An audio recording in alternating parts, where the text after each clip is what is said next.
Speaking of beef, I've been asked by a few people to ask you about a situation you have with Mike Perry. I just wanted to bring it up because people wanted me to ask you what's going on there, and is that a fight we could see down the line?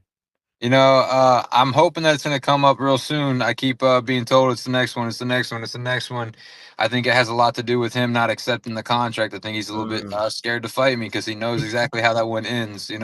He claims to be, the face of the sport, the best, blah, blah, blah. But I'm now pound for pound number one, and mhm, I got a belt. And he's so, okay, well, I have the belt at 175. He's like, well, I'm going to move up to 185. I'm like, I'll fight your ass there too. I don't care.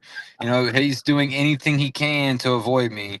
And now we got the other guy who just won the belt at 185, and he's apparently saying that he wants to fight him. I'm like, of course he does. Why? Because it's an easier fight. mhm, Why don't he want 100. to fight me? People see it all the time. Everyone wants to jump in there and be like, "Oh, you wouldn't say that shit to his face." I stuck the brim of this hat in his face and told him I wanted to fight him. You know what he did? Nothing. He did nothing. He ran his mouth, and that was it. You know, Love that. back when Julian Lane, all he did was throw a piece of paper at him, and he went right off teeing off on him. You don't think he was going to do that shit to me? I think Mhm. he's soft.